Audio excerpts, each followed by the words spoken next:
Do you like self-harming? If the answer is yes, then you may like Crying Wolf. This is a 2015 very low-budget British werewolf film directed by Tony Jopia. And, wow, this is a bizarre movie. The easiest way I've described this film, if you would like carry-on films, those comedy classics of yesteryear, if you can add that kind of with some blood and guts, then you kind of got this movie. The focus here is on a group of werewolves. It's this kind of loosely defined pack.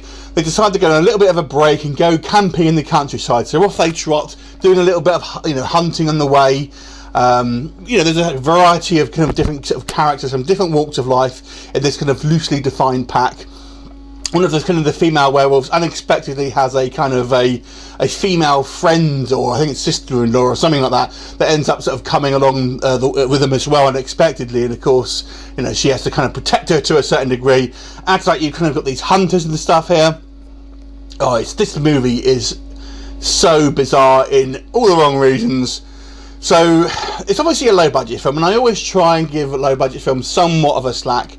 And if we start off with the positives here, I feel it does try to do something maybe a little bit different considering its budget.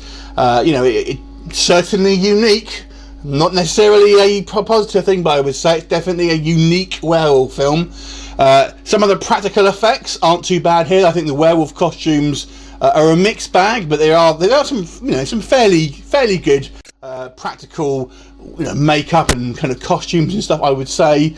And you have a cameo here from Caroline Munro, who looks fabulous, I have to say. I do like a bit of Caroline Munro. I met her once anyway. She's but it's a very limited role and kind of really just more than a cameo.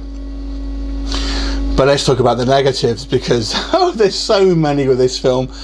So, the overall thing here, this is a horror comedy, and I feel it's trying to be what Shaun of the Dead was for zombie films. This one maybe is trying to do a similar kind of thing, but for werewolves. But it's so far off the pace. I mean, the humour here is so reminiscent of those carry-on films, and it's just, unfortunately, modern audiences want a more sophisticated, not the simple kind of pratfalls and kind of like T&A jokes that you may have got back then. But the humour is terrible here, unfortunately. It's just so juvenile and so just stupid.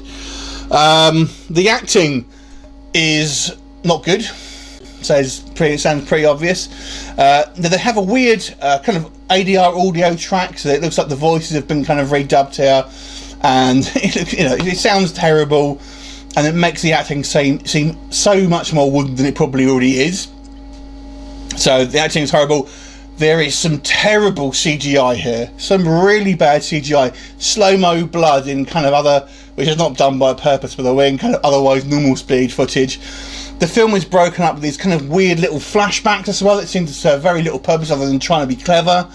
There are a kind of few nods to kind of popular culture and kind of other films and stuff like Pulp Fiction and things like that, but it's just a bizarre film, and I think misses 90% of the time. Like I said, there's a couple of reasonable monster effects I would say here and there. But it is fairly gory. There are some laughable action sequences, but they are there. And there's a pretty cast. I'm trying to kind of really sell it here, but only really watch this film if you are really into bad movies. Because I like B movies, and I always try and find some redeeming features, and there are a couple, but this is just, it's not so bad it's good. This is just a bad film.